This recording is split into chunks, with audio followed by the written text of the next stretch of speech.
किसी भी देश की नब्ज को आखिर कैसे समझा जाए? क्या सिर्फ एक दिन की सुर्खियां किसी देश की पूरी कहानी बयां कर सकती हैं? आज हम ठीक यही करने जा रहे हैं। हम भारत में एक आम दिन की खबरों के शोर के बीच से वो संकेत ढूंढने की कोशिश करेंगे जो देश की बड़ी तस्वीर को आकार देते हैं। तो चलिए शुरू करते हैं। तो दिन की शुरुआत होती है मौसम की एक बड़ी खबर से। देश की राजधानी दिल्ली घने कोहरे की चादर में लिपटी हुई है और इसका असर यह है कि न सिर्फ उड़ानें रद्द हो रही हैं बल्कि लाखों लोगों की रोजमर्रा की जिंदगी भी जैसे थम सी गई है। और फिर देखिए खबर का रुख कैसे राजनीति की ओर मुड़ जाता है। मुंबई में निकाय चुनावों की बिसात बिछ रही है, सीटों के समीकरण तय हो रहे हैं और गठबंधनों की राजनीति में नए नए दांव-पेंच खेले जा रहे हैं। ये चुनाव सिर्फ शहर का भविष्य तय नहीं करते बल्कि ये बड़े राजनैतिक समीकरणों का भी एक इशारा देते हैं। और इसी सब के बीच एक दिल दहला देने वाली खबर आ जाती है। एक बस हादसा जो पल भर में कई जिंदगियों को हमेशा के लिए खत्म कर देता है और कई परिवारों को एक ऐसा जख्म दे जाता है जो शायद कभी नहीं भरेगा। वहीं दूसरी तरफ देश की सुरक्षा से जुड़ी एक बड़ी खबर भी है। डिफेंस टेक्नोलॉजी के क्षेत्र में भारत एक और मील का पत्थर हासिल करता है जो देश की सामरिक ताकत को और मजबूत करता है। ये वाकई एक बड़ी उपलब्धि है। और आखिर में न्याय के लिए एक अकेले इंसान के संघर्ष की एक कहानी जो हमें याद दिलाती है कि असली लड़ाई सिर्फ सरहदों पर ही नहीं होती बल्कि समाज के अंदर और अदालतों में भी लड़ी जाती है और ये लड़ाइयाँ अक्सर बहुत लंबी होती हैं। तो ये है एक दिन की खबरों का सैलाब। पहली नजर में देखें तो ये सब अलग थलग और बिखरा हुआ लग सकता है ना? लेकिन अगर हम जरा ध्यान से देखें तो इन खबरों के शोर से कुछ साफ संकेत, कुछ कहानियां उभर कर सामने आती हैं। आइए इन्हीं 4 कहानियों की पड़ताल करते हैं। तो हमारी पहली कहानी है पर्यावरण की। देखिए, ये एक ऐसा मुद्दा है जो अब सिर्फ अखबारों की बहसों का विषय नहीं रहा बल्कि एक जीता जागता संकट बन चुका है जो शहरों से लेकर गांव तक हर किसी को अपनी चपेट में ले रहा है। जरा ये नंबर देखिए, 128। ये सिर्फ एक आंकड़ा नहीं है। इसका मतलब है 128 रद्द हुई उड़ानें, हजारों लोगों की रुकी हुई यात्राएं और बिजनेस का भारी नुकसान। और ये सब क्यों हुआ? दिल्ली की जहरीली हवा की वजह से। ये इसका सीधा असर है अर्थव्यवस्था पर भी और आम जिंदगी पर भी।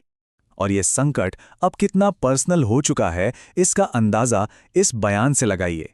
एक फार्मा कंपनी के फाइनेंस हेड राजकुमार बाफना दिल्ली के प्रदूषण को अपने इस्तीफे की वजह बता रहे हैं। मतलब जब प्रोफेशनल्स खराब हवा के कारण शहर छोड़ने लगें तो समझना मुश्किल नहीं है कि सिचुएशन कितनी गंभीर है। और ये लड़ाई सिर्फ शहरों के प्रदूषण तक ही नहीं है। अब देखिए अरावली पहाड़ियों का मामला। यहाँ सुप्रीम कोर्ट के एक फैसले पर रोक लगती है और दशकों पुरानी इस बहस में एक नया मोड़ आ जाता है।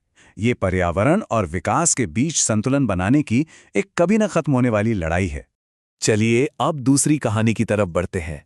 ये कहानी है भारतीय राजनीति की एक ऐसी रणभूमि जहां हर दिन एक नई बिसात बिछती है और मोहरे अपनी चाल चलते हैं। मुंबई निकाय चुनाव का ये सीट बंटवारा देखिए। बीजेपी 137 और शिवसेना 90 सीटों पर। यह सिर्फ नंबरों का खेल नहीं है, ये एक तरह का पावर प्ले है जहां बड़े दल अपनी शर्तें तय करते हैं और इस खेल में एक छोटा सहयोगी दल खुद को ठगा हुआ महसूस करता है और इसे विश्वासघात कहता है। गठबंधन की राजनीति कुछ ऐसी ही होती है।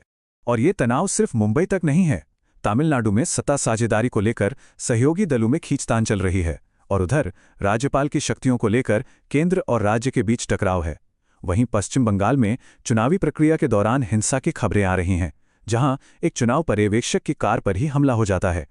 ये घटनाएं दिखाती हैं कि भारतीय लोकतंत्र कितना जीवंत और कभी-कभी कितना तनावपूर्ण हो सकता है। हमारी तीसरी कहानी हमें उन घटनाओं की ओर ले जाती हैं जो सीधे समाज की नब्ज को छूती हैं। ये कहानियां हैं त्रासदी की, सामाजिक तनाव की और न्याय के लिए उस अंतहीन संघर्ष की। मुंबई में हुए बस हादसे की इस तस्वीर को देखिए।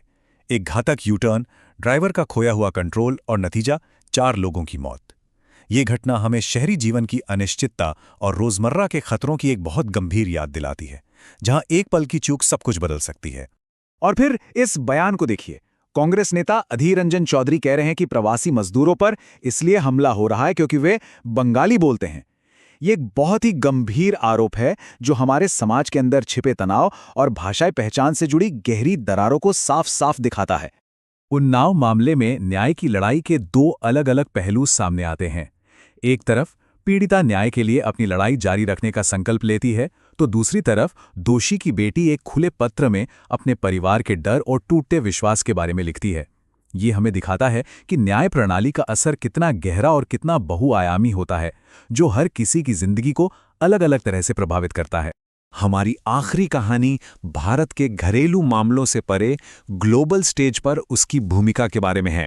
ये कहानी है अपनी रक्षा को मजबूत करने की, नए व्यापारिक रास्ते खोलने की और दुनिया में अपनी जगह बनाने की। सिर्फ एक दिन में डिफेंस सेक्टर की इन खबरों पर नजर डालिए। 120 किलोमीटर की रेंज वाली पिनाका रॉकेट का सफल परीक्षण, स्वदेशी ध्रुव हेलीकॉप्टर की पहली उड़ान और हजारों करोड़ के रक्षा सौदों को मंजूरी। ये साफ दिखाता है कि भारत अपनी सैन्य क्षमताओं को बढ़ाने के लिए कितनी तेजी से और कितने बड़े पैमाने पर काम कर रहा है। आर्थिक मोर्चे पर भी उतनी ही हलचल है।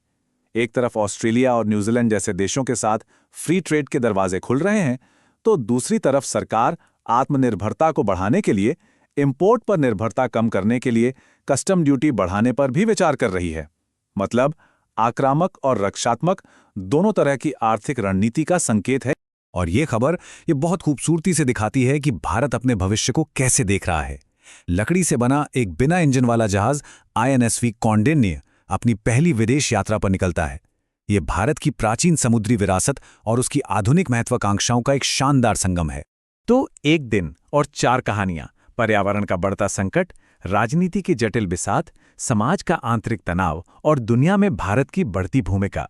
ये महज एक दिन का स्नैपशॉट था, लेकिन बड़ा सवाल ये है कि ये तस्वीरें जब एक साथ मिलती हैं तो एक राष्ट्र के आने वाले कल के बारे में क्या संकेत देती हैं।